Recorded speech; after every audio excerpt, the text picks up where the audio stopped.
حضرت عمر کا زمانہ ہے، آپ جانتے ہاتھ میں کوڑا رکھتے تھے، تو آپ جا رہے تھے، ایک شرابی تھا، ہاتھ میں اس نے بوتل شراب کی پکڑی تھی، گلی کا موڑ کاٹا اس نے تو آگے حضرت عمر نظر آیا۔ حضرت عمر تو موقع پہ سزا دیتے تھے، ہاتھ میں درہ پکڑا ہے تو اس نے دل ہی دل میں کہا مالک عمر کے قہر سے بچا لے، پکی توبہ کرتا ہوں آج کے بعد شراب نہیں پیوں گا، اور جلدی سے وہ شراب کی بوتل بکل میں بغل میں دبا لی۔ حضرت عمر بھی سر پہ پہنچ گئے اور جھڑک کے کہا کہ یہ تیرے پاس کیا ہے؟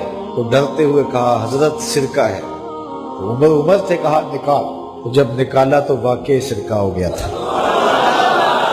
جو رب شراب کو سرکے میں بدلنے پہ قادر ہے، وہ رب گناہوں کو نیکیوں میں بدلنے پہ بھی قادر ہے۔ تو اس کے در پہ کوئی آئے تو صحیح، جھولی پھیلائے تو صحیح، ہم تو مائل بکرم ہیں، کوئی سائل ہی نہیں، راہ دکھلائیں کسے، راہ روے منزل ہی نہیں۔ کوئی اس کی دہلیز پہ تو آئے، اس کی چوکھٹ پہ تو آئے، بلکہ اس کی رحمتیں تو بہانے ڈھونڈتی ہیں۔ بشر حافی ایک بہت بڑے شرابی تھے اور زندگی شراب کے نشے میں دھت گزرتی تھی۔ ایک دن گلی سے گزر رہے تھے، کاغذ کا ایک ٹکڑا دیکھا، اس پہ رب کا نام لکھا تھا۔ یار بندہ گناہ گار ہو بے ادب نہ ہو، گناہ گار ہو بے ادب نہ ہو۔ تو کاغذ کے ٹکڑے پہ رب کا نام لکھا تھا، اس کو اٹھایا، چوما، صاف کیا، خوشبو لگائی اور اونچی جگہ پہ رکھ دیا کہ یہ میرے رب کا نام ہے، اور شراب پینے پھر میخانے میں چلے گئے۔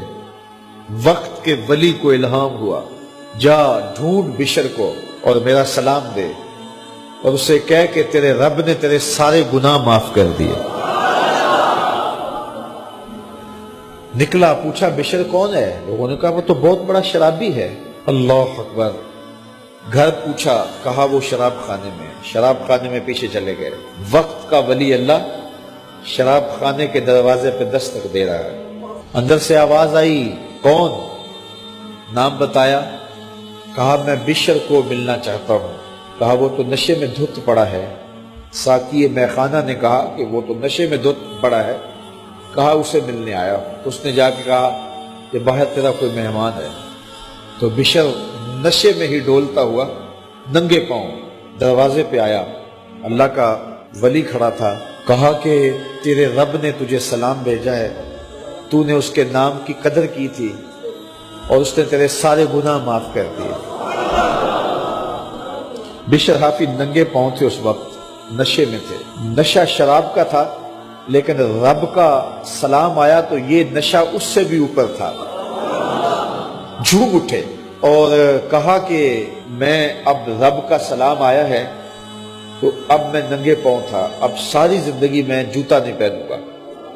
عربی میں حافی ننگے پاؤں والے کو کہتے ہیں، تو بشر حافی کو بشر حافی اس لیے کہتے ہیں کہ وہ ساری زندگی پھر برہنہ پا رہے، انہوں نے کبھی بھی جوتا نہیں پہنا تھا، زندگی بدل گئی لیکن پاؤں میں جوتے نہیں پہنتے تھے کہ میرے رب کا سندیشہ جب میرے نام آیا تھا، میری جب تقدیر بدلی تھی، میرے رب نے جب مجھے محبت نامہ بھیجا تھا، مجھے سلام بھیجا تھا، پیغام بھیجا تھا، تو میرے پاؤں میں جوتا نہیں تھا۔ تو بشر حافی جوتا نہیں پہنتے تھے، تو رب نے کرم یہ کیا کہ بشر حافی نے گھر سے مسجد میں جانے کے لیے جو راستہ اختیار کرنا ہوتا تھا، اس راستے پر جانور گوبر نہیں کیا کرتے تھے، جانور لیت نہیں کیا کرتے تھے۔ یہ بشر حافی کی گزرگاہ ہے۔ ایک دن ایک شخص آیا تو جس راستے سے بشر حافی گزرتے تھے تو وہاں کسی جانور کا گوبر پڑا ہوا تھا۔ اس نے بلند آواز سے کہا، ایھا الناس، لوگوں سن لو، بشر حافی انتقال کر گئے۔ لوگوں نے کہا تمہیں کس نے بتایا ہے؟ کہا یہ گوبر پڑا ہوا ہے، اس کا مطلب ہے کہ آج بشر حافی اس گلی سے نہیں گزریں گے۔ تو جب پتہ کیا گیا تو حضرت بشر حافی کا واقعہ انتقال ہو گیا۔ کوئی سچی توبہ کرے تو صحیح، کوئی اس کی دہلیز تو آئے تو صحیح، ہم تو مائل بکرم ہیں، کوئی سائل ہی نہیں، راہ دکھلائیں کسے، راہ روے منزل ہی نہیں۔ کوئی جھولی تو پھیلائے، وہ تو کریم ہے، اس کی تو رحمتیں آواز دے رہی ہیں، یا ایھا الانسان ما غرک بربک الکریم، او بھاگے ہوئے انسان، آجا پلٹ کے، تیرا رب بڑا کریم ہے۔